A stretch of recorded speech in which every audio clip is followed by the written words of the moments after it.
우선 그 누가복음 15장을 보면은요, 한번 볼까요? 누가복음 15장을 보면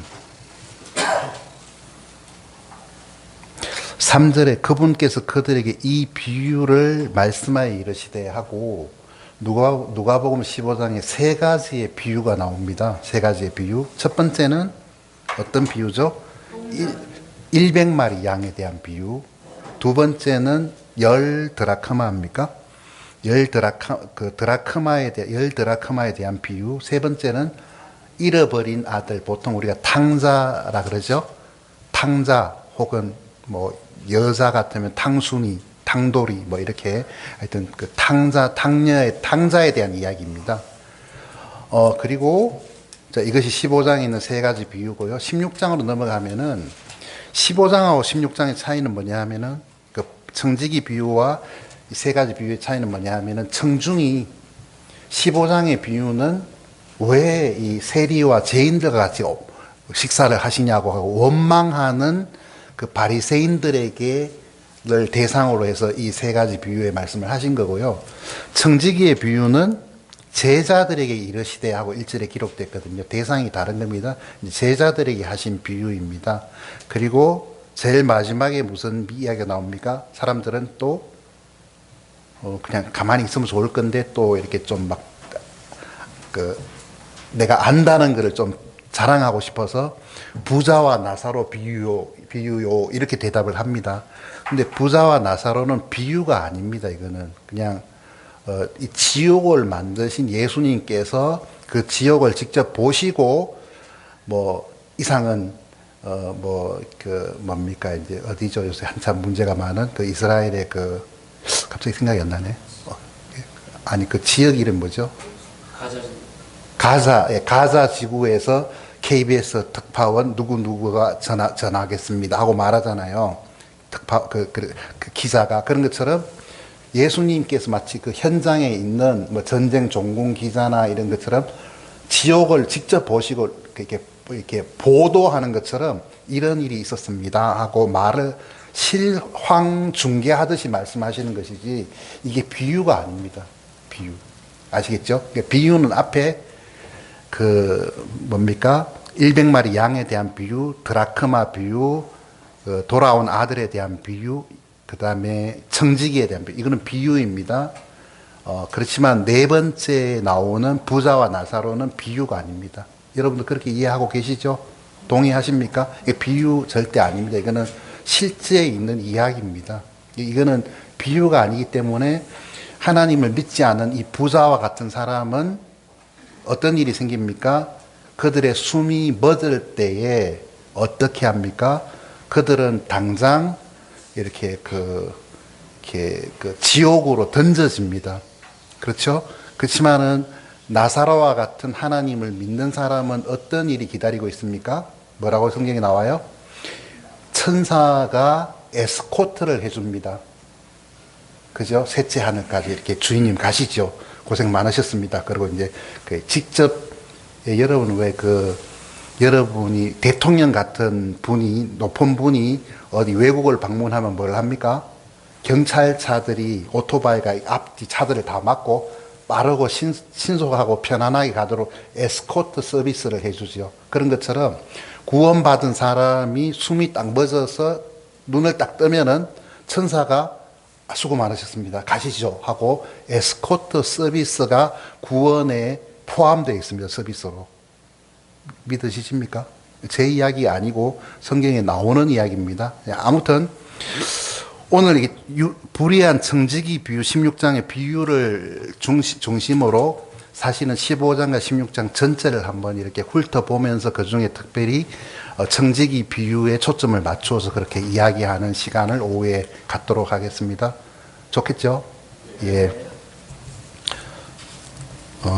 자, 그렇습니다. 자, 15장을 한번 잠깐 보시겠습니다. 3절.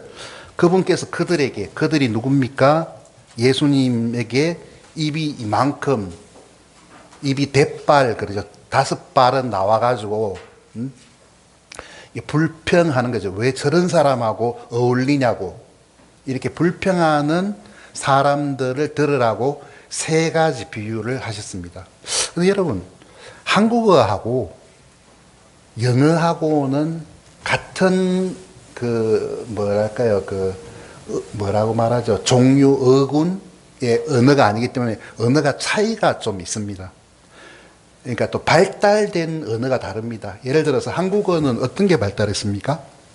예를 들어 존칭어가 발달했죠. 존칭어. 존칭어 뭔지 존댓말. 존댓말. 근데 독일어나 영어에는 존댓말이 없다고 말을 해도 과언이 없어요. 외국 사람들이 한국말 배울 때 뭐가 힘들겠어요? 존댓말 배우기가 힘들어요. 그래서 제가 아는 자매님은 한국 자매님인데 독일 남자와 사랑을 빠져 독일 형제님하고 이렇게 결혼을 해서 결혼 생활을 하시는데 2세가 태어났습니다.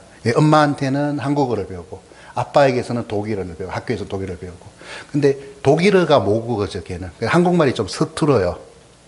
제가 그 집에 가면은 제게 밥 먹을 때 목사님 많이 먹어? 이렇게 이제 이야기를 합니다. 걔가 그때 뭐 7살인가 8살 됐는데 그러고 산책을 나가면 뭐라 하냐면은 버스님은 언제 오시나? 그러고 이제 이러거든요. 버스님은 언제 오실까? 그러고 이제 그게 되게 힘든가 봐요. 한국에서 태어나고 자란 애들은 그게 어렵지 않잖아요. 존댓말 개념이 없기 때문에 그런 거예요. 그 언어는. 또 어떤 차이가 있냐 하면은 또 어떤 차이가 있을까요? 한국어에는 단수 복수라는 개념이 별로 없어요. 미국 사람이나 미국 사람이나 독일 사람들은 그 포크 5개를 테이블에 올려놔라고 5개를 하고 말을 하지 않고 5개들을 올려라 그래요. 복수로 말을 해요. 그렇죠? 스푼 5개를 올려라는 게 아니고 스푼하고 s를 붙여가지고 복수를 사용해요. 근데 한국에 혹시 엄마가 아행자매 엄마가 목사님 오시니까 포크 3개 포크들을 올려라 이렇게 말합니까? 아니면 포크 3개를 올려라 그럽니까? 포크들을 올려라 그럽니까? 그냥 3개라 그러죠. 포크라 그러죠. 포크들이라 안 그러죠. 포크들이라고 말하면 정신 감정을 받아야 돼요. 한국에서는 이게 정상적인 한국어가 아니거든요. 이거는 그렇죠? 여기 보면은 이 비유를 말씀하여 이르시되 그랬죠. 자, 돌발 퀴즈입니다. 단수입니까? 복수입니까? 여러분 보실 때 이 비유를 말씀하셨다 할 때 단수입니까? 복수입니까? 단수, 복수 먼저 아시죠? 단수는 한 개, 복수는 2개 이상. 복수입니까? 단수입니까? 단수죠. 근데 영어를 보면 이게 parables 말이 비유인데 parables이라고 안 나오고 parables s가 붙습니다. 이 비유들을 말씀하였다. 아닌가? 갑자기 헷갈리네. 아니요. 단수로 영어로 기록되어 있습니다. 단수로 parables이라고 했는데 근데 이상한 거는 3가지 비유인데 왜 그 단복수 따지기를 좋아하는 미국 사람들이 왜 영어에서 이거를 복수로 기록하지 않고 단수로 기록했을까요?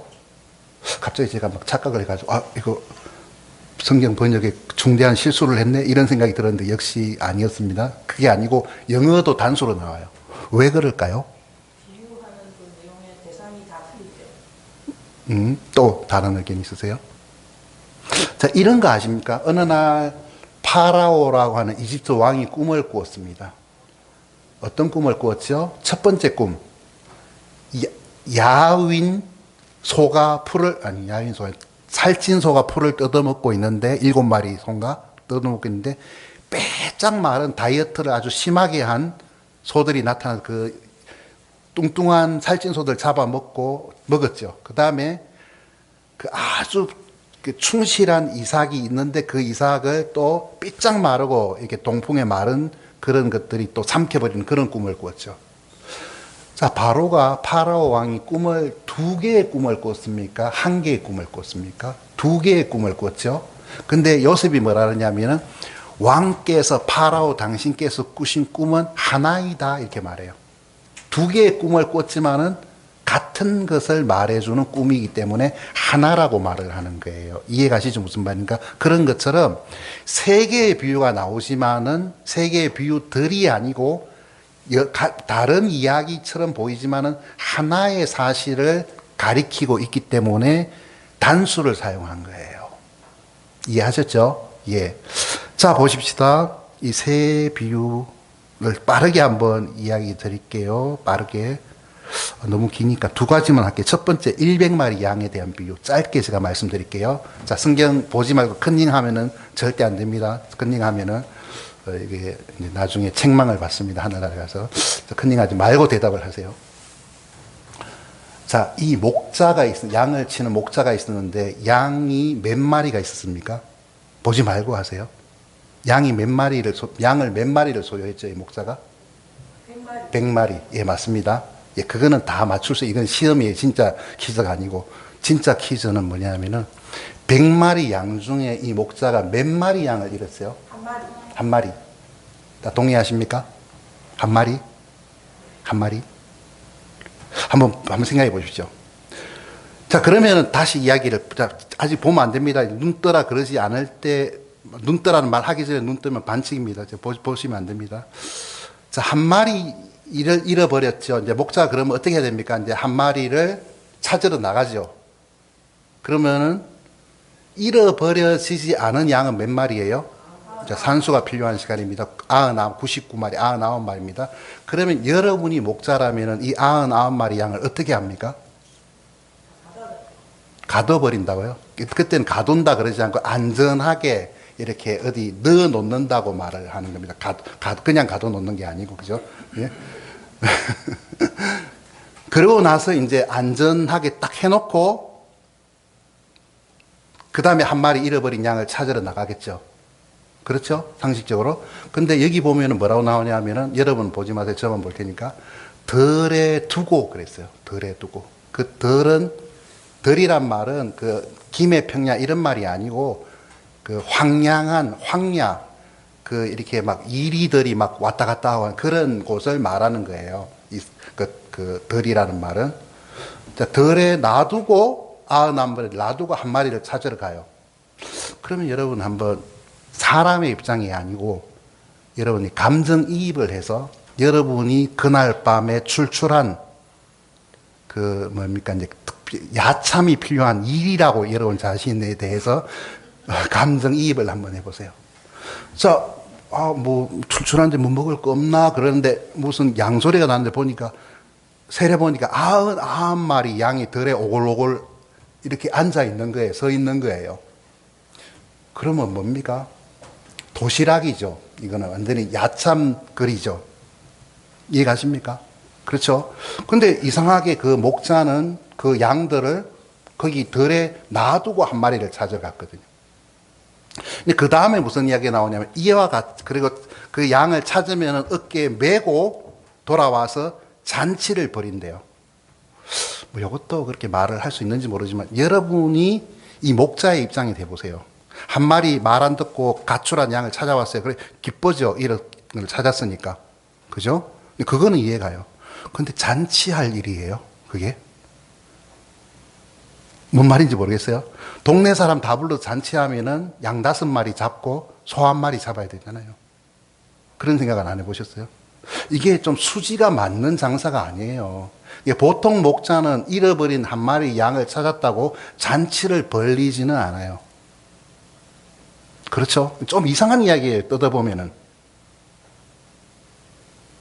이상한 게 안 느껴져요? 예, 좀 이상합니다. 계속. 그리고 제일 이상한 건 뭐냐 하면은 이와 같이 하늘나라에서도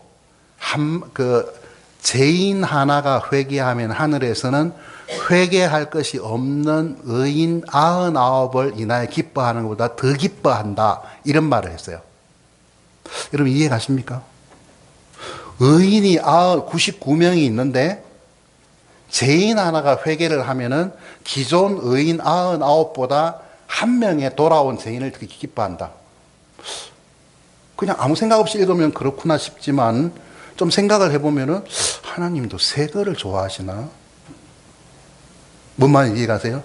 아니 의인 99이 있는데 이 사람들은 그래 뭐 너희들은 뭐 늘 보던 얼굴이고 새로운 피가 새 피가 수혈됐네 하고 새 거를 좋아한다는 말입니다. 이게 도대체 무슨 말이에요? 자, 이 이야기의 요점은 뭐냐 하면은 하나님 앞에는 두 종류의 죄인이 있대요. 어떤 죄인요? 여러분 자 보십시오. 아까 제가 질문했을 때 어떤 질문했습니까? 100마리의 양 중에 몇 마리가 목자를 떠났냐고. 한 마리라 그랬죠.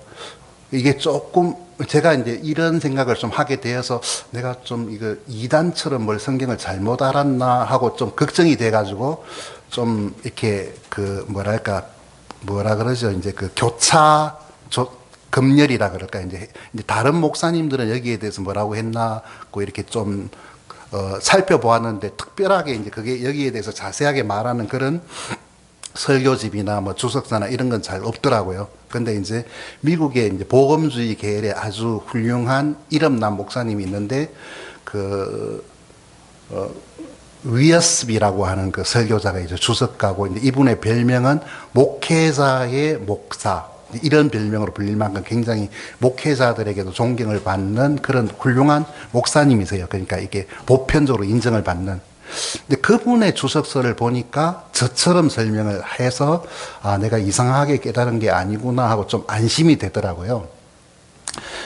자, 이사야 53장에 보면은 6절에 보면은 뭐라고 나오냐? 우리는 다 양 같아서 그릇 행하여 각기 제 길로 갔다 이런 말이 나와요. 이런 거기 보면은 우리 중에 일부는 양같이 하나님을 떠나서 자기 가고 싶은 길로 가버렸다 이렇게 나오는 게 아니고 다 하고 말했어요. 이해가십니까? 그 100마리 중에서 몇 마리가 목자의 음성을 싫어하고 자기 길로 가버렸냐 하고 말할 때 여러분은 한 마리라고 말하는데 하나님은 다. 모든 인류는 어떤 사람의 어떤 예외도 없이 아담 안에서 하나님을 떠났고 떠난 상태에서 우리는 이 세상에 태어났습니다. 우리는 어떤 죄를 지어서 비록 죄인이 된 게 아니고 죄인으로 출생을 했기 때문에 죄인이 되었다고 로마서는 우리에게 말을 하고 있거든요. 그것이 100마리 양에 대한 이야기예요. 그런데 문제는 죄인 중에 두 종류의 죄인이 있어요. 자, 예를 들자면 이렇게 한번 생각해 보세요. 어떤 두 사람이 예수님이 이제 이런 비슷한 말을 언제 했냐면 이런 상황에서 이와 같이 건강한 사람은 의사가 필요 없고 병든 자에게라야 의사가 필요하다 이 말을 했어요. 병든 사람이 있고 건강한 사람이 있어요. 누가 의사를 찾아갑니까? 병든 사람이 찾아가죠. 근데 반대로 이제 다시 말해서 병들었는데 자기가 스스로가 자기는 자기가 건강하다고 생각하면 병원에 갈까요? 안 갈까요? 안 가죠. 그렇죠? 그런 사람들은 건강해서 찾아가지 않는 게 아니라 자기를 건강하다고 생각하기 때문에 의사의 필요성을 못 느끼는 거예요. 근데 예수님은 영혼의 의사십니다. 예수님에게 누가 갑니까? 병들었다고 생각하는 세리와 죄인들은 가요. 근데 자기가 건강하다고 생각하는 바리새인과 서기관들은 안 가요. 그리고 가는 사람 보고 손가락질을 하고 예수님을 비판을 하는 거죠. 그러니까 건강한 사람에게는 의사가 필요 없다는 말은 너희들은 건강하기 때문에 내가 절실하게 필요하지 않잖아. 그래서 이 사람들은 내가 정말 절실하게 필요한 사람이니까 너희들이 좀 마음을 넓혀. 이런 소리가 아니고 너희들은 병들었지만 병든 사실조차도 모르니 영혼의 의사인 나한테 오지 않지. 이 말씀을 하신 거예요. 사람들이 많이 그 말을 오해하거든요. 자, 100마리 양이 있습니다. 몇 마리가 떠났다고요? 다 떠났습니다. 근데 왜 목자는 한 마리의 양을 찾으러 갑니까? 한 마리는 자기가 하나님을 떠났다는 사실을 인지하지만은 99마리는 자기들이 안전한 목자 안에, 우리 안에 있다고 생각하기 때문에 내버려 두신 거예요. 왜요? 현타의 시간을 위해서. 현타 아시죠? 현실 자각하는 시간을 위해서. 자, 덜에 버려 두었기 때문에 이리가 왔다 갔다 하면서 하고 소리를 내면은 이게 안전한 우리가 아니네. 왜 이리가 돌아다니지 하고 자기들이 하나님의 눈앞에서 그들의 영혼이 그들의 혼이 어떤 상태에 있는지를 자각하게 된다는 겁니다. 그것이 저의 해석이고 위어스비 목사님의 해석입니다. 좀 신박한 해석입니까? 근데 이런 이야기를 많은 분들이 하지는 않지만 제 말을 좀 야, 참 독일에서 오시더니 아직 시차가 완전히 끝나지 않아서 좀 오락가락 하시는가 보다. 이렇게 생각하실 수도 있지만은 또 다른 각도에서 성경을 볼 수 있는 점이 됩니다. 그래서 하늘에 있는 의인 99보다, 하늘에서는 의인 99보다, 보십시다. 잘 못 외우겠, 이제 보셔도 됩니다. 10절입니다. 15장 10절. 내가 너희에게 이르노니 이와 같이 회개하는 한 죄인으로 인해 하나님의 천사들 앞에서 기쁨이 있느니라.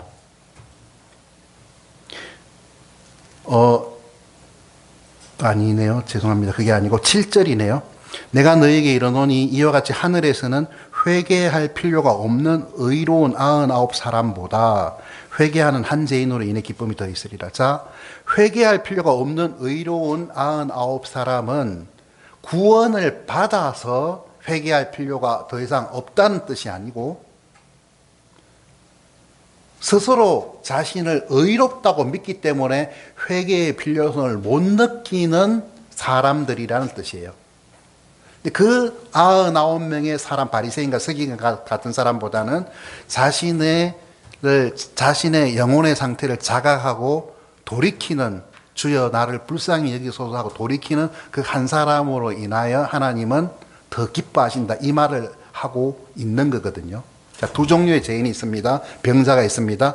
자신이 건강하다고 믿는 병자가 있고 자신이 병이 심각하다고 믿는 병자가 있습니다.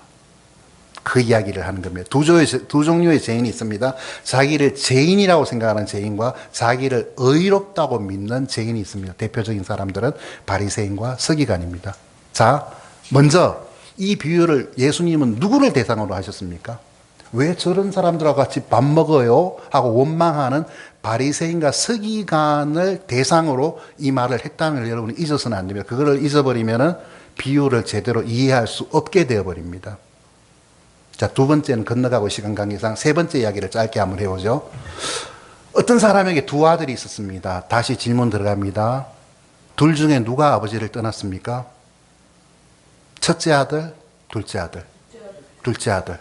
틀렸습니다. 두 아들 다 떠났습니다.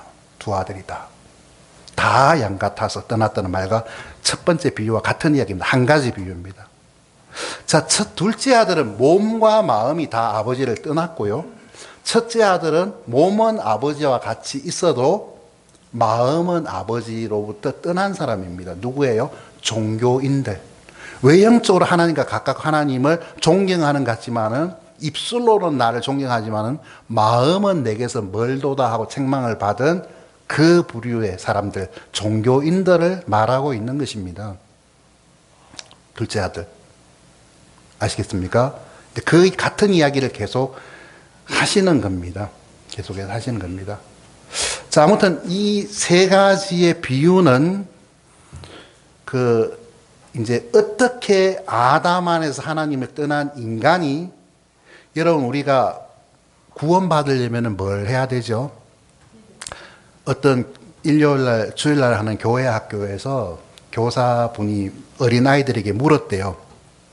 어린이 친구들, 천국에 가려면 어떻게 해야 되죠? 뭘 해야 되죠? 하고 질문을 했대요.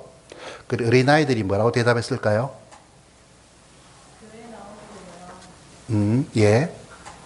그 대답을 한 건 아니고요. 그 말 맞는 말이지만 그 대답을 한 건 아니고요. 그 어린아이들이 예, 선생님, 죽어야 돼요. 이렇게 됐습니다. 천국에 가려면 어떻게 해야 되죠? 하니까 죽어야 천국 간다고. 죽어야죠. 이렇게 대답을 했대요. 굉장히 재밌는 대답이죠. 이런 구원을 받으려면 어떻게 해야 됩니까? 그러면은 제가 여러분에게 질문드려요. 구원을 받으려면 어떻게 해야 돼요? 첫째로 뭘 해야 됩니까? 내가 예수님이 도와주지 않으면 지옥에 갈 수밖에 없는 죄인이라는 사실을 인식하고 시인을 해야 되겠죠. 안 그럴까요?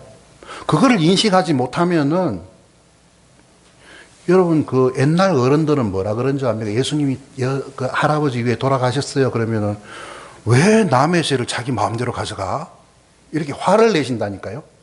내가 죄를 좀 내가 책임져야 되지. 왜 다른 사람이 그렇게 책임을 져? 기분 나쁘네? 이런 분들도 계세요. 왜 그런 답을 하실까요? 너무 체면이 많아서 그런 게 아니고 자기가 스스로 자기를 구원할 수 없는 절대적으로 무능하고 부패한 사람이라는 인식이었기 때문에 그런 거예요. 그렇죠? 그래서 여러분 차마다 요새는 다 내비게이션이 있잖아요. 아니면 뭐 휴대전화로 내비게이션을 보고 어떤 길을 찾아가잖아요. 자, 내비게이션이라는 기계를 켜면 무슨 일을 합니까? 자, 평택 진리 침례교회하고 딱 이렇게 입력을 하면은 내비게이션이 무슨 일을 합니까? 그 다음에 길찾기를 어떻게 하죠? 척척척척 하는 게 아니고 현재 위치, 당신이 서 있는 위치를 찾아줍니다. 참 내가 예를 들어서 평택교회를 오늘 올렸는데 현재 위치가 전라도 광주예요. 그러면은 북쪽으로 가라고 이제 말하죠. 왜요? 현재 내가 위치가 남쪽에 있기 때문에. 근데 서울에서 내비게이션을 눌러서 평택 진리 침례교회 그러면은 남쪽으로 가라고 가리킵니다. 예수님이 여기 계시는데 우리가 이렇게 하나님을 제대로 찾아가 하나님을 알려면 무슨 일을 해야 될까요? 지금 현재 하나님의 눈에 비춰진 내 영혼은 어디에 있는가를 먼저 찾아가야 되는 거예요. 여러분 성경에서 하나님이 인간에게 하신 첫 번째 질문이 뭐였습니까? 아담아, 네가 어디 있느냐 그랬거든요. 왜 그랬을까요? 왜 그런 질문을 했을까요? 객관식으로 할게요. 아담이 너무 꼭꼭 숨어서 찾지를 못해서. 1번 맞는 것 같아요? 아니요. 그럼 뭐예요? 2번은 뭐예요? 못 찾겠다 꾀꼬리가 아니고 그 뜻이 아니고 아담아 네가 지금 너의 영혼이 어디에 있느냐를 묻는 질문이라는 거예요. 아담아 네가 어디 있느냐. 그렇게 생각되지 않으십니까? 왜요? 현재 위치를 알아야지 내비게이션이 착착착 움직일 수가 있는 거예요. 자기가 현재 자기 위치를 회개할 것이 없는 의인이라고 생각하는 사람에게 예수님이 당신을 위해 죽으셨습니다 하고 여기에 예수님 계세요. 여기에 평택교회가 있어요 하고 말을 해도 제대로 찾아갈 수가 없는 거예요. 왜요? 자기가 죄인이라는 예수님의 도움이 절실하게 필요한 죄인이라는 인식이 없으면 그 길찾기가 불가능하다는 거죠. 그렇죠? 그래서 예수님은 계속해서 말씀을 전하시면서 그때 예수님의 말씀을 듣는 사람들의 영혼의 위치가 어디 있는지를 자각할 수 있도록 질문도 던지고 자꾸 그렇게 했거든요. 예. 그래서 이제 이 15장은 아까 제가 질문 드린 것처럼 구원받기 위해서는 어떻게 해야 할까요? 첫 번째 해야 할 일은요. 어떻게 해요? 자기의 죄인인 자기를 자각하고 그 모습을 발견해야 돼요. 이해가시죠? 그렇지 않으면 예수님이라는 영혼의 의사 앞에 나와서 고침을 받으려고 하는 마음이 없어요. 여러분 예수님 어느 날 길을 지나갈 때에 바디메오인가요? 바디메오 아세요? 허수아비 아들 이름이 뭔지 아십니까 여러분? 허수, 예, 금방 아시네 형제님은. 허수아비니까 아들 이름이 허수예요. 응? 허수아비. 바디메오의 아버지 이름이 뭔지 아십니까? 디메오입니다. 바디메오라는 말은 맞나요? 디메오의 아들이란 말입니다. 그러니까 아버지 이름은 디메오예요. 바디메오라는 말은 디메오의 아들이란 말입니다. 자, 바디메오라는 거지가 다윗의 자손 예수여 하고 막 소리를 질렀습니다. 제자들이 어떻게 해요? 조용히 해. 예수님 시작하고 왜 이렇게 떠들고 난리야. 기차 화통을 삶아 먹었는데 왜 이렇게 소리는 커 하고 막 핀잔을 주었잖아요. 근데 계속 소리를 지릅니다. 막 아랑곳하지 않고 계속 예수님. 왜 그렇습니까?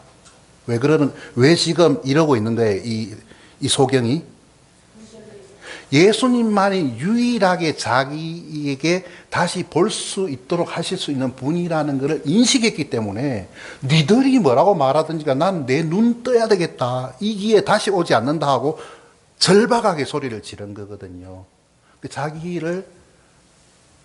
자기의 이 소경인 상태를 인지하고 나를 유일하게 도울 수 있는 분은 예수님이라는 인식이 있으면은 나를 구원해 주세요 하는 말이 자연히 나오게 된다는 겁니다. 이해가시죠?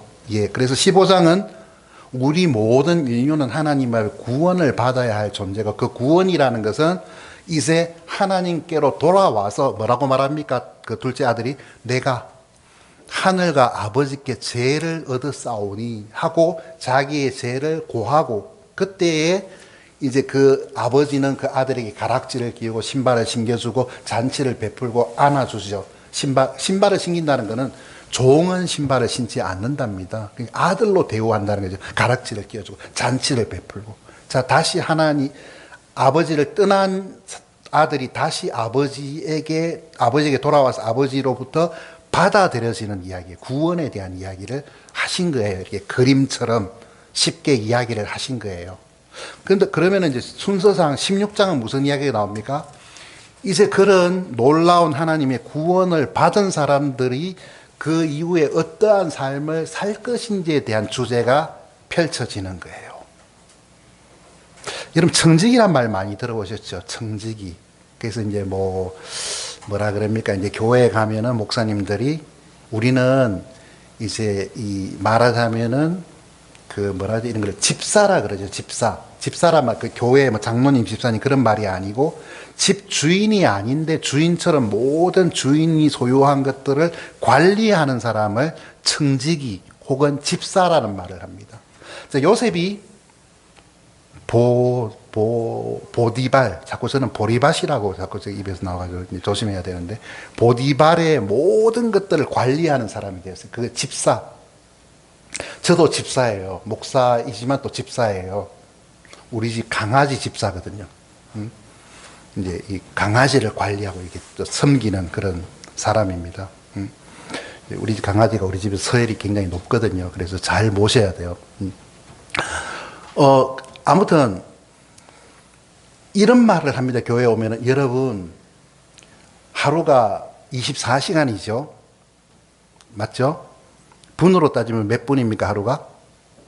24 곱하기 60 하면 얼마입니까? 4, 6, 24, 2, 62 1440분.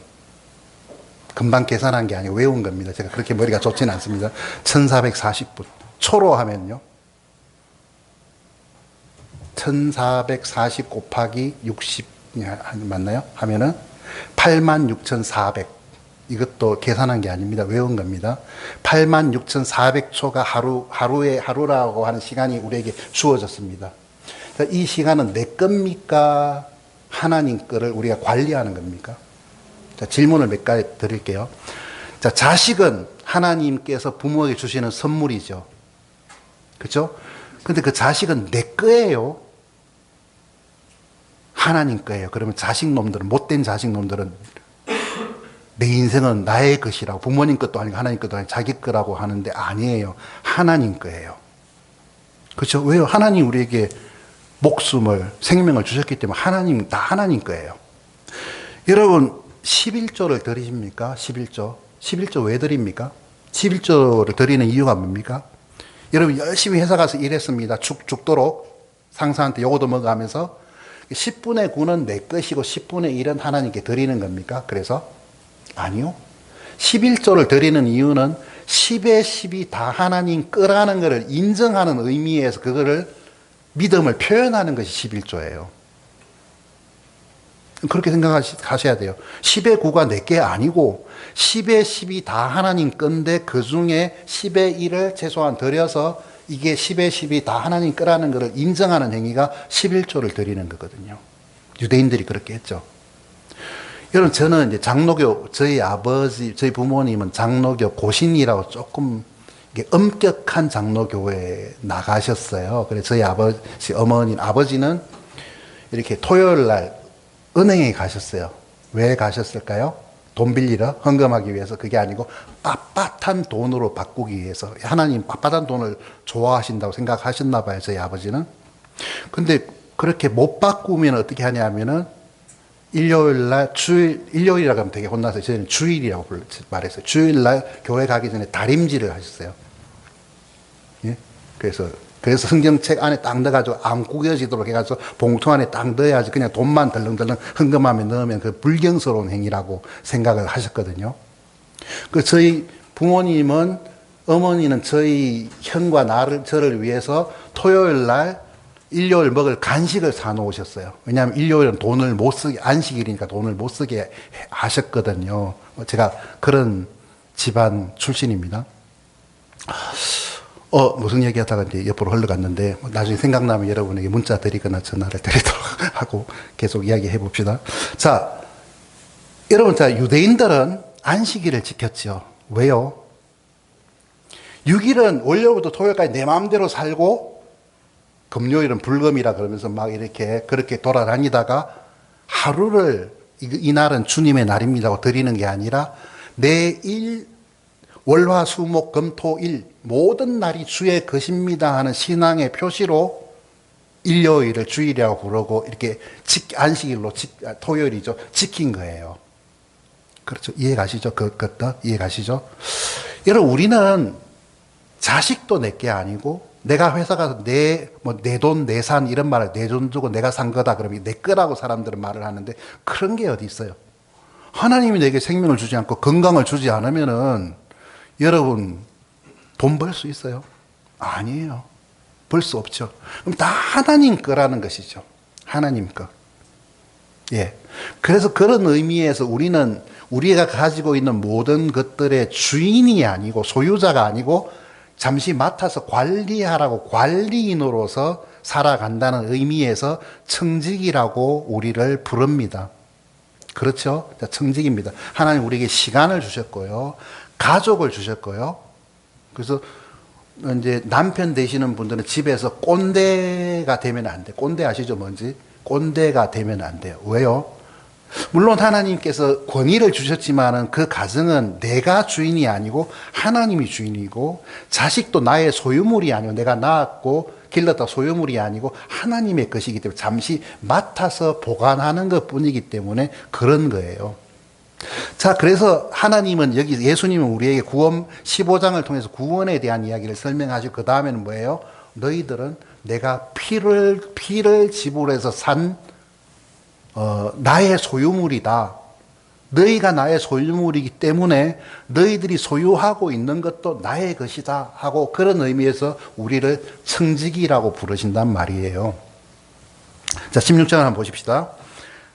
사람들이 그래요.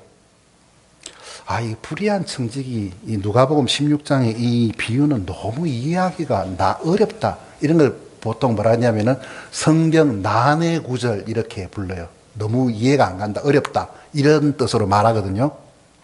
저는 그 난해 구절이란 말을 들으면 굉장히 기뻐요. 왜 기쁠까요? 아니 여러분들이 성경 읽을 때 이거 이런 말이네, 쉽네 그러면은 저는 실업자가 되잖아요. 저 같은 사람은. 그렇죠? 다 여러분이 다 이해할 수 있으면 제가 직장을 잃을 위험에 처하기 때문에 여러분이 뭐가 이해가 안 간다 그러면 저는 굉장히 기뻐요. 제 어떤 존재감이 느껴지고 이렇게 살아야 될 이유가 생기고 이러기 때문에 굉장히 기쁜데요. 이 이야기가 참 이해하기가 힘들대요. 왜요? 이 이야기가 좀 이상해요. 뭐가 이상합니까? 자, 한번 내용을 한번 봅시다. 어떤 부자에게 청지기가 있는데 이 청지기가 주인의 소유를 흡의한다는 소문을 주인이 들었어요. 자, 여기까지 이상 없습니다.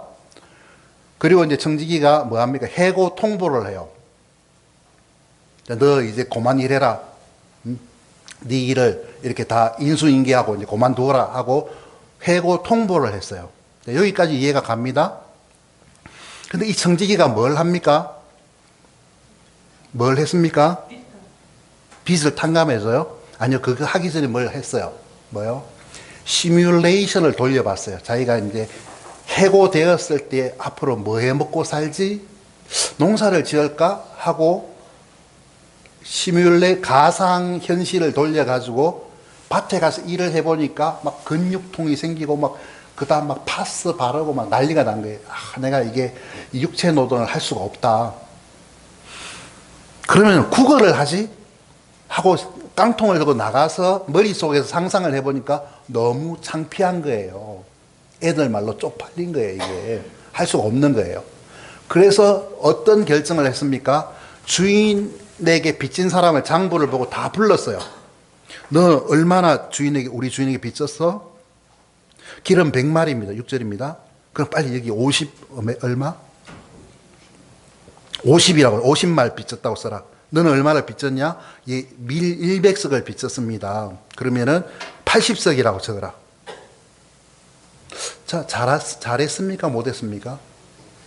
주인이 볼 때는, 아니, 잘못해가서 해고를 했는데, 지금, 이게 뭡니까, 지금? 공금 횡령에다가 사문서 위조를 하고 있는 거예요. 요새 말로 하면은. 미쳤죠. 이게 제정신이 아니죠. 더 화를 내야 되겠죠. 근데 이 주인은, 이 성경의 이 이야기, 예수님은 주인이, 야, 너 참 지혜롭다 하고 이 불의한 청지기를 칭찬하셨다는 거예요. 요 지점이 이해가 안 가거든요.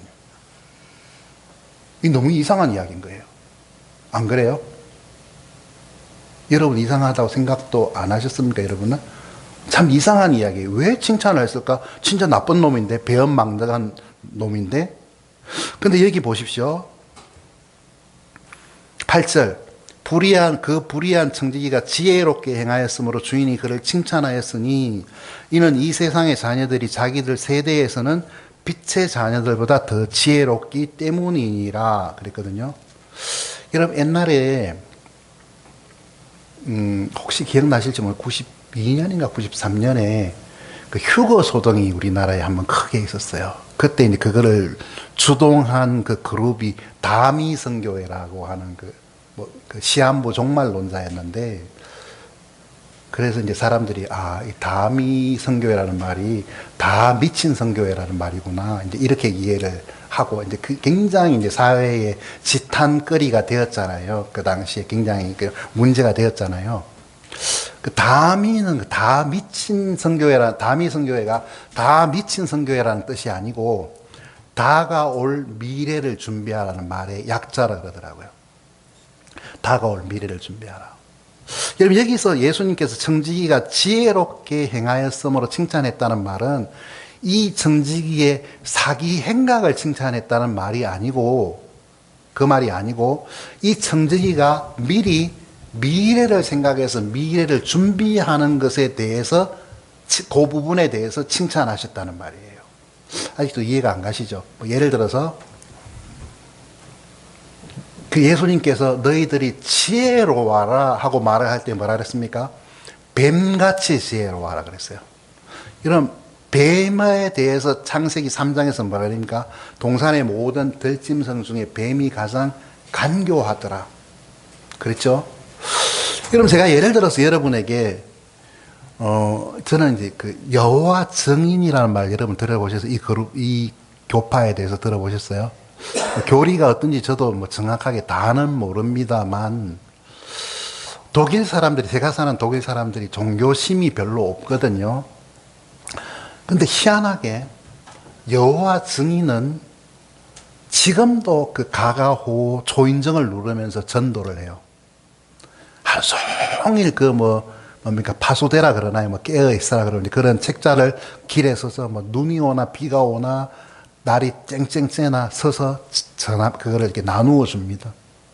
그래서 제가, 정말 저 사람들의 열심, 그리고 이분들은 거절을 당해도 절대 화를 안 내요. 항상 웃고, 감사합니다.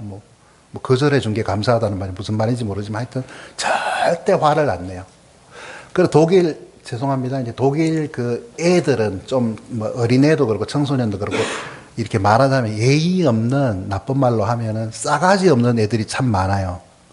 근데 여호와 증인 애들은 6살, 7살 꼬마 애들이, 남자애들이 양복을 입고 넥타이를 딱 메고 일요일날 자기들 예배라 그러나? 이제 그 모임에 가는 거예요. 그리고 걔들은 어른들에게도 정말 정중하게 인사를 잘해요. 독일 애들인데. 그 제가 예를 들어서, 진짜 여호와 증인들이 참 예의 바르고 우리가 배울 점이 참 많은 것 같아요 하고 제가 이런 말을 할 때에 여호와 증인의 교리를 배우라는 말이 아니고, 비록 이단이지만 그들의 태도는 정말 본받을 만하다 이 뜻이잖아요. 이해가시죠? 그러니까 뱀처럼 지혜로워라는 말은 마귀처럼 되라 이 말을 하는 게 아니고, 그 마귀의 어떤 지혜, 계획 이런 것들을 본받으라는 말로 우리가 이해하면 되는 거예요. 자, 이 청지기를 칭찬했을 때에 청지기의 모든 것들 종합적으로 너무 잘했다 이 말이 아니고 한 부분, 딱 한 포인트 칭찬한 거예요. 뭐예요? 미래를 미리 생각하고 예비한 그 지혜에 대해서 너희도 이렇게 미래를 준비해야 된다. 이해가시죠? 이 비유의 의미는 그런 것이에요. 그런 것이에요. 자, 여러분, 조금만 더 보고 이야기를 슬슬 정리를 합시다. 불의한 8절입니다. 불의한 청지기가 지혜롭게 행하였으므로 주인이 그를 칭찬하였으니 이는 이 세상의 자녀들이 자기들 세대에선 빛의 자녀보다 더 지혜롭기 때문이니라. 이 말에 여러분 동의하실 수 있겠습니까? 여러분 제 나이 또래는 제 나이 또래는 이제 슬슬 천천히 이제 퇴직했을 때 내가 어떻게 살까? 이렇게 내가 나이 들어서 회사를 그만둘 때 그래도 자식들한테는 막 손 벌리고 막 이렇게 하고 싶지는 않다. 그러면 어떻게 합니까? 연금이 충분하지 않다고 생각하면 개인적으로 돈을 저축을 하고 이렇게 모아가지고 노후 대책을, 노후 준비를 합니다. 제 나이 슬슬. 지금 슬슬해서는 좀 이미 늦었지만은. 혹시 여러분이 궁금하실 분이 여러분 표정을 보니까 별로 없을 것 같은데 질문을 저한테 한다고 해보십시오. 선교사님은 노후 대책을 어떻게 세우셨고 어떻게 준비하고 계세요? 그럼 제가 뭐라고 대답하겠습니까? 예수님 빨리 오셔서 그냥 올라가는 게 제 노후 대책입니다 하고 대책 없는 말을 하거든요. 펀드가 어떻고 상품이 저축 상품이 이율이 좋고 어디에 투자하면 좋다는 그런 말을 할 때 제가 바로바로 이해하고 관심을 가질까요? 뭔 말인지 몰라가지고 입만 해벌리고 멍한 표정을 지을까요? 후자입니다. 갑자기 제가 좀 딱해 보입니까? 이 말이 바로 이 시대의 사람들이 빛의 자녀, 하나님의 자녀들보다 이 세상을 사는 방식에 있어서 재빠르고 머리가 잘 돌아가고 잘 한다는 거예요. 근데 하나님 믿는 사람들은 밖에 나가면 약간 멍청하다는 거예요. 이 말은. 그들의 입장에서 보면은 멍청하게 산다는 거예요. 그렇죠. 여러분, 일요일 날 일주일에 모처럼 쉬는 날인데 왜 여기 앉아 계십니까? 제가 대단한 말을 하는 것도 아닌데 이게 대책 없는 삶이에요. 사실은. 안 그래요? 바울이 그래서 뭐라 했습니까? 만약 우리에게 이 세상이 다라면 우리는 이 세상에서 가장 불쌍한 자라고 말을 했거든요. 대책 없는 사람이라고. 그렇죠? 그렇지만 우리는 이 성경을 믿고 성경이 우리에게 말하는 영원한 세상을 믿고 보상의 약속을 믿고 하기 때문에 이러한 삶을 우리가 자율적으로 자유의지를 사용해서 선택했단 말이에요.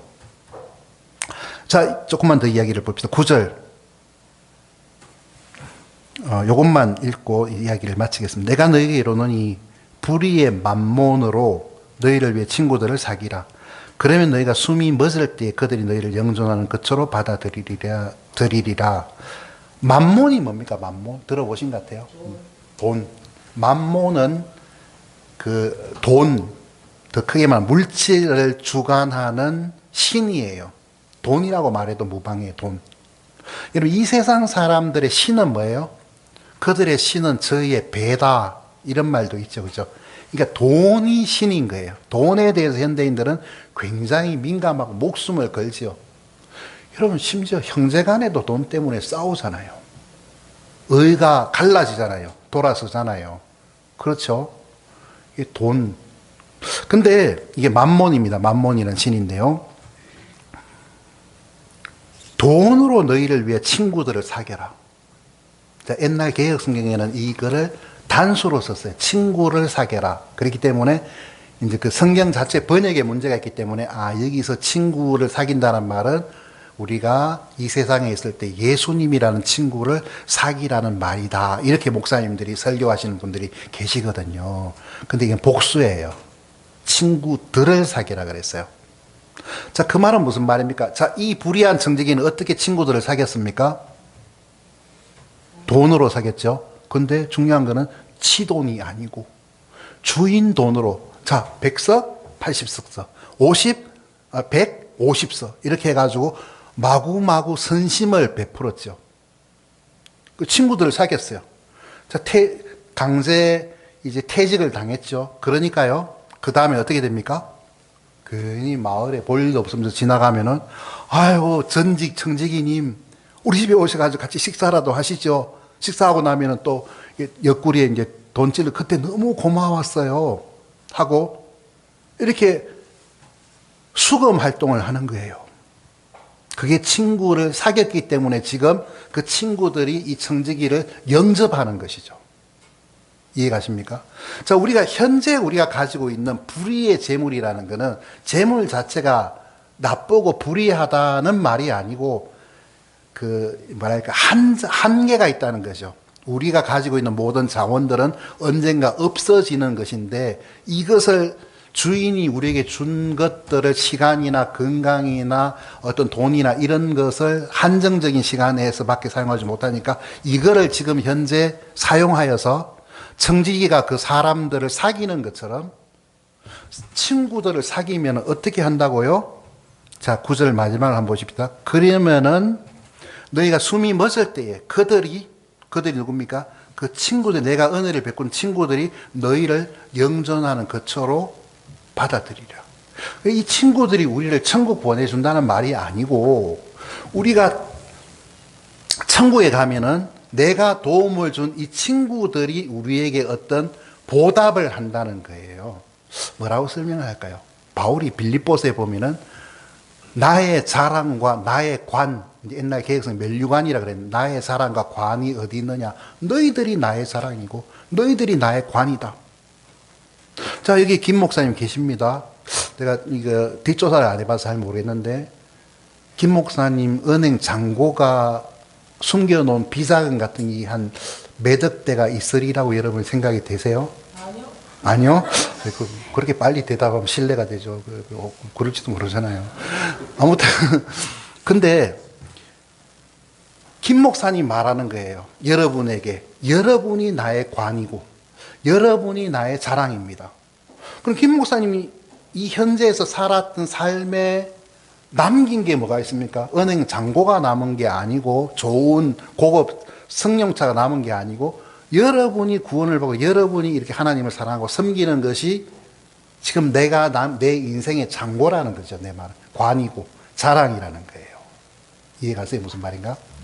오스왈드 스미스라고 하는 캐나다 사람이라고 제가 알고 있는데 뭐 중요한 건 아니고 이 사람이 책을 썼어요. 그 책에 어제 우리가 이제 그 이래 목사님 그 섬기시는 서울 침례교회에서 그 좀 특별한 행사를 했는데 그 미션 컨퍼런스라는 이제 선교를 위한 그런 특별 세미나를 오늘까지 이제 3일을 사실 하는데 저는 이틀 참석하고 이제 여기 온다고 이제 어제 저녁에 그 나와가지고 오늘 아침 일찍 왔는데요. 오스왈드 스미스라고 하는 사람이 무슨 말을 했냐면은 내가 하늘나라에 가면은 제일 먼저 하고 싶은 일은 나를 위해서 죽으신 예수님의 손을 잡고 예수님 저를 위해서 죽어주시고 하여튼 당신의 삶이 저를 위해서 주셔서 너무 고맙습니다 하고 감사의 말을 하겠대요. 계속 그 손을 붙잡고 있는 게 아니고 그 다음에는 어떻게 했냐면은 내게 나의 나라에 와서 이 생명의 복음을 전해준 선교사의 손 찾아서 만나서 손을 잡고 감사를 표하겠다고. 그 손을 계속 잡고 있는 게 아니고 그 다음에는 이 선교사님을 위해서 기도하고 여러 가지로 후원한 그 교회 성도분들을 찾아가서 이런 선교사님을 보내주셔서 감사하다고 감사를 표할 것이라고 이제 이런 이야기를 했어요. 이해가시죠? 무슨 말인가? 여러분 여러분이 하늘나라에 갔습니다. 여러분의 손을 꼭 잡고 그때 너무 고마웠어요. 누가 말할까요? 우리가 복음을 전해서 그들이 그 멸망에서 생명으로 옮긴 사람, 그 직접적으로 여러분이 복음을 전할 수도 있지만은 선교사가 되어서 그렇지만 그 선교사가 거기서 걱정 없이 복음을 전할 수 있도록 기도로서 물질로서 후원한 사람들에게도 여러분 그 성경 아시죠? 선지자의 이름으로 선지자를 대접하면은 그 냉수 한 그릇이라도 그죠? 그러니까 냉수 한 그릇이라도 대접하면은 보상을 잃지 않는다 그랬는데, 여러분, 이제 젊은 사람들이 말하는 선교사님 굉장히 목마른 것 같아서 냉수가 아니라 아아를 대접했다고. 아이스 아메리카노를. 아아. 그러면 아아에 대해서 예수님은 보상을 하시겠죠. 그렇죠. 이 천국에서의 우리가 그쪽에 우리의 장고는 어디예요? 우리가 송금한 자동 이체한 그 사람들이라는 거죠. 그 사람들이, 그 친구들이 나의 손을 잡고 나를 영원한 거처로 인도한다는 말은 그들이 우리를 천국 보내준다는 말이 아니고, 그들이 우리에게 감사를 표하고, 예수님, 내가 이 선교사님 때문에 이 성도분이 저를 위해서 우리 나라를 기도해서 그래서 내가 구원 받았습니다, 이렇게 말하면서 그들이 우리를 영접한다는 말로 여러분이 이해를 하시면 되는 거예요. 쉽죠? 이렇게 불의한 정직에 대해서 이해를 하니까 어렵지 않죠? 예, 어렵지 않다고 말씀해 주세요. 그렇다는 거죠. 그래서 여러분, 현재 조금만 한 3분만 더 이야기할게요. 마지막 이야기를 3분 만에 할 수 있을지 모르지만, 마지막 이야기는 부자와 나사로입니다. 여러분, 우리가 어떻게 생각하면은 구원받은 사람은 하나님의 청지기이고 구원받지 않은 사람은 청지기도 되지 못한다, 이렇게 말할 수도 있지만은, 조금 더 넓게, 광이라 그러죠. 넓게 이거를 해석하면은, 하나님은 모든 인간들에게 생명과 숨을 주셨고, 이런 비를 주시고 곡식을 주시고 인간을 기쁘게 하는 맛있는 음식을 주시고 다 주셨다고 그랬잖아요. 그렇죠? 하나님 비를 주셨을 때 흥부 논과 밭에만 비를 주신 게 아니라 놀부 논과 밭에도 비를 주시잖아요. 그 어려운 말로 일반 은총이라고 이제 말을 하는데, 그렇게 하신단 말이에요. 근데 이제 자, 여기 부자가 나옵니다. 이 부자가 자주세고 최고 명품 옷을 입었다는 말입니다. 요새로 말하자면은. 그리고 고운 아마포, 자, 마찬가지 말입니다. 엄청 비싼 옷입니다. 부자만 입는. 날마다 호화롭게 지내더라. 날마다 삶을 즐기면, 인조이 하면서 그렇게 삶을 즐기다가 즐겼어요. 대조적으로 나사로라고 하는 거지가 있었죠. 그렇죠? 부자의 대문에 눕혀진 채 부자의 상에서 떨어지는 부스러기로 배를 채우려. 사람들은 부자가 밥 먹을 때 상 밑에서 떨어지는 것을 기다렸다 재빨리 낚아채서 먹었구나, 이렇게 생각하는데 아니에요. 여러분, 그렇게 생각하시면 안 돼요. 여러분, 부자가 냄새나는 거지가 자기 상 밑에서 그렇게 대기하고 있다가 떨어지는 걸 먹도록 내버려 두시겠어요? 여러분이 부자면은 자꾸 감정이입을 해야 돼요. 냄새나는 거지를 왜 거기 있게 하겠어요? 그 말이 아니고, 부자가 버리는 음식물 쓰레기통 옆에서 주워 먹었다는 말이에요. 요새로 말하자면은 그 상에서 바로 떨어진 걸 먹었다고 그렇게 생각하시면 안 돼요. 어떻게 그렇게 감히 그러겠어요? 대조적인 삶을 살았는데요. 자, 21절에 보면은 우리가 뭘 깨달을 수 있습니까? 개들이 와서 나사로의 헌대를 할더라. 자, 뭐가 느껴집니까? 이 성경을 읽고 뭐가 깨달아집니까? 나사로가 병들었구나? 예, 그거 말고 더 깊은 것을 보자면은, 이렇게 돈이 없고 백도 없고 남루하면은 개도 무시한다. 이제 이렇게 이해를 할 수 있습니다. 개도 엄청 무시하는 거예요. 우리 집 강아지가 지금 7살인가 그런데 치아와 믹스견입니다. 근데 성질이 되게 더러워요. 이 개가. 이 치아와 종이 좀 그렇더라고요. 그래서 얘는 이 인종차별이 심해요. 우리 집 강아지는. 흑인이나 이런 흑인을 보면 굉장히 무시하고 막 짖고 막 그러거든요. 또 여자들 보면, 죄송합니다, 여자 보면 또 막 개무시를 해요. 이 개가 막 무시하고, 그 애들 보면 되게 무시하고 그러거든요. 이 개도 나사로를 엄청 무시하는 거예요. 자, 그런데 이제 그 결과는 뭡니까? 22절, 거지가 죽어 천사들에 의해 아브라함의 품으로 옮겨지고, 이걸 에스코트 서비스라고 합니다. 자, 천사에 의해서 아브라함의 품으로 옮겨졌지요. 부자도 죽어 묻히게 되었더라. 근데 부자는 죽어서 묻히게 되었는데 나사로는 묻히게 되었다는 말이 없어요. 왜 없을까요? 지면 관계로 생략했을까요? 아니요. 장례를 치러줄 친구나 친척이 없었기 때문에 그냥 말하자면은 이렇게 해가 밖에 이렇게 던져가지고 그냥 뭐 장례 절차도 없이 그냥 가마떼기로 덮어서 이렇게 버렸다는 그런 뜻이에요. 너무 대조적이죠. 근데 숨이 멎었을 때 그들의 대조적인 삶은 또 대조적으로 완전히 바뀌어요. 나사로는 아브라함의 품에 안기고 부자는요, 불꽃 가운데 고통하게 되죠. 이 이야기를 왜 하셨습니까? 왜 이 지옥에 대해서 이렇게 리포트 하는 사람처럼 이렇게 보고하셔서 이야기를 해주셨습니까? 하나님은 구원받은 사람에게만 어떤 음식을 주시고 돈을 주시고 건강을 주시고 어떤 시간을 주신 것이 아니라 이 세상에 태어난 모든 사람들에게 그 모든 것들을 공통적으로 주셨습니다. 그렇죠? 그래서 음식을 주시고 그들을 즐겁게 하는 그런 것들을 주셨죠. 근데 그것들을 주신 것에 대해서 감사하고 이거 누가 주셨지 왜 왔지 하고 생각을 해서 하나님을 더듬어 찾고 회개하고 하나님을 믿는 사람이 있고, 하나님이 주신 그런 자원들에 대해서 아무런 반응을 나타내지 않고 자기가 일해서 얻은 것처럼, 농부들이 막 땀 흘려서 일을 하고 가을에 수확을 하면 뭐라고 말합니까? 하나님 감사합니다. 이런 신자도 있지만 신자가 아닌 사람은 뭐라 그럽니까? 땅은 역시 정직한 거야. 내가 이렇게 노력을 하니까 이만한 결실을 내게 주네 하고 그게 자기의 땀의 결과라고 생각을 하는 거예요. 하나님이 자기에게 주신 거라고 생각하거나 감사한 마음이 없다는 거죠. 그런 사람은 부자의 삶을 산 거예요. 하나님이 주신 재물들을 제대로 사용을 못한 불의한 청지기가 되어서 불의한 어떤 청지기로서 부자의 삶을 살다가 마지막에 그들의 결국은 뭡니까?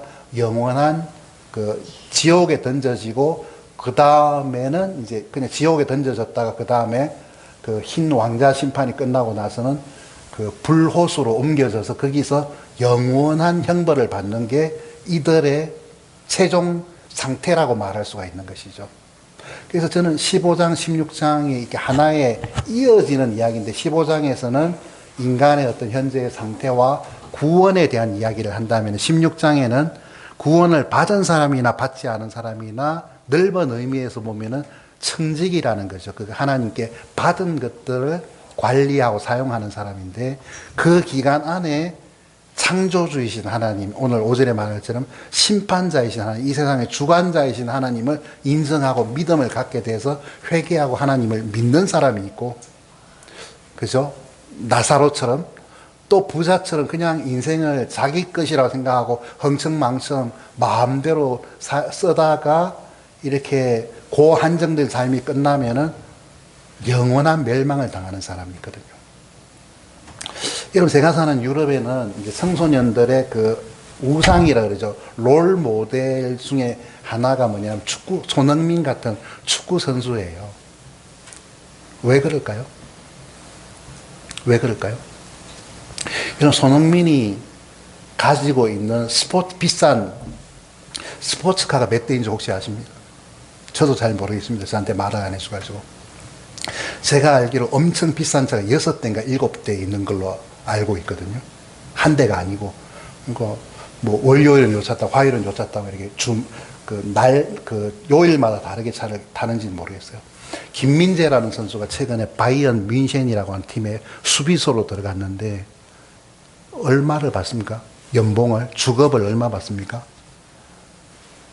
여러분, 한평생 버는 돈을 일주일 만에 벌어요. 그런 선수들은. 그러니까 바이언 팀에서 바이언에 속한 축구 선수, 축구 선수들에게 바이언은 아우디라는 자동차 회사와 이렇게 협력하고 있기 때문에 차를 다 선물로 하나씩 줬어요. 어떤 차를 주었을까요? 김민재 선수에게는 아우디 이트론 RS 모델을 줬어요. 한국 돈으로 한 2억에서 한 2억 5천만 원 한 차를 그냥 선물로 줬어요. 근데 법칙이 하나 있어요. 미넨 선수로 뛰는 동안에 다른 차를 타면은 5천만 원인가 벌금을 내야 돼요. 다른 차를 타면 안 돼. 이 차만 타야 돼요. 되게 불편하겠죠. 여러분 생각하면은. 아무튼 그래. 최고 좋은 최신형 전기 자동차를 선물로 줬어요. 그래서 이제 청소년들이 보면은 이 사람들의 사는 차, 집, 또 이 축구 선수들, 유럽에 있는 축구 선수들 대부분 철마다 옷을 갈아입듯이 철마다 여자친구를 바꿔요. 그게 막, 이제 요새 아이들한테, 야, 네가 아는 중국 사자성어가 어떤 게 있냐, 그러면은, 사자성어에 좀 약해, 요새 세대는. 그래서, 성 교수님 아는 거 하나 있어요. 뭔데, 그럼? 쭉쭉빵빵. 이러거든요. 진짜 쭉쭉빵빵한 모델들을 계절마다 바꿔치기를 해서 또 살다가 실적 나면 또 다른 여자를 만나고. 이게 너무 좋아 보이는 거예요. 이게 뭐라고요? 부자가 날마다 호화롭게 연락하는 것, 삶을 즐기는 삶이라고 할 수 있어요. 부럽죠. 그렇지만은 부자가 간 불꽃 가운데 고통받는 것도 부러워해야 되겠죠. 그게 부러우면은. 그렇죠. 그렇지만 그건 정말 부러워할 게 아니기 때문에 우리는 한정된 시간을 살면서 우리가 어떤 삶을 살든지 우리의 선택이긴 하지만은 그 결과에 대해서도 책임을 져야 하는 거예요. 그렇죠. 안 그럴까요?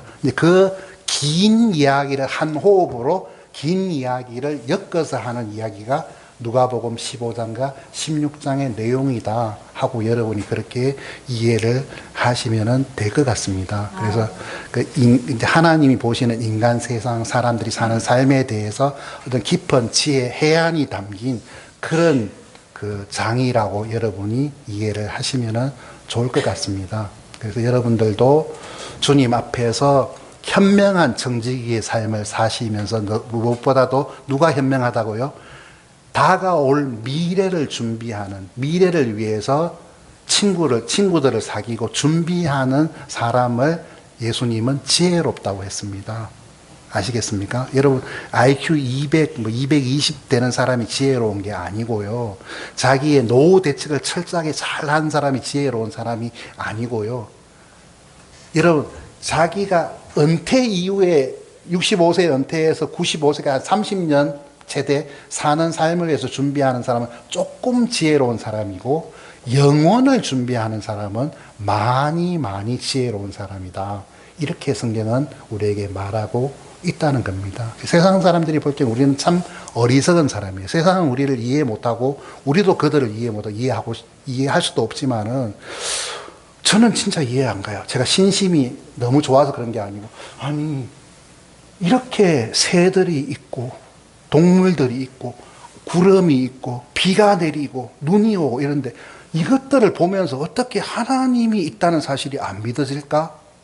저는 이 기독교 안에서 태어난 사람이기 때문에 이해가 안 가요. 저는 하나님을 안 믿는 사람이 감정이입이 잘 안 되거든요. 그게 왜 안 믿어질까? 참 신기하다. 이런 생각이 들거든요. 지금도 신기해요. 이해가 안 가요. 저는 왜 저렇게 살지? 하나님 없이 저게 기쁜가? 만족이 되나? 즐겁나? 이해가 안 가거든요. 근데 그분들도 저를 이해를 못해요. 참 따분할 것 같은데. 제 형이 이제 러시아에서 오래 살았는데 러시아 사람들이 가끔 묻는답니다. 목사님 담배 피우세요? 아니요, 저는 한 번도 담배 피운 적이 없습니다. 술은요? 술을 한 번도 입에 댄 적이 없습니다. 결혼은요? 했는데 얼마나 지금 결혼 생활을 하고 30년간 지금 하고 있습니다. 지루하지 않으세요? 이렇게 묻는데요. 지루하지 않냐고. 왜냐하면 러시아 사람들도 많이 바꾸거든요. 이렇게 해서 그 사람들이 우리를 볼 때는 참 무미건조하고 지루하고 대책 없이 사는 어리석은 사람처럼 보이지만은 우리는 또 반대로 그들이 참 어리석게 보이는 거예요. 그렇죠? 여러분, 요 말만 하고 제가 진짜 마칠게요. 여러분 믿어주세요. 옛날에 이런 찬송이 있었어요. 세상 사람 날 부러워 아니하여도 나도 또한 세상 사람 부럽지 않네. 이런 옛날 노래가 있어요. 저는 옛날 사람이라서 어떨 때 옛날 노래를 듣거나 부르면은 마치 이제 요 세상 사람들이 그 임영웅 트로트 들으면 이렇게 스트레스 해소되는 것처럼 옛날 그 찬송가에 좀 뜻이 깊은 그런 찬송이 많거든요. 진짜 우리는 세상 사람들이 우리를 부러워하지 않는다고 해도 우리도 그들이 하나도 부럽지가 않는 것은 우리는 우리의 앞에 어떠한 삶이 앞으로 우리에게 전개되고 기다릴지를 알기 때문에 우리는 그들을 부러워할 수가 없는 것이죠. 그렇죠? 예, 긴 이야기 들어주셔서 감사합니다.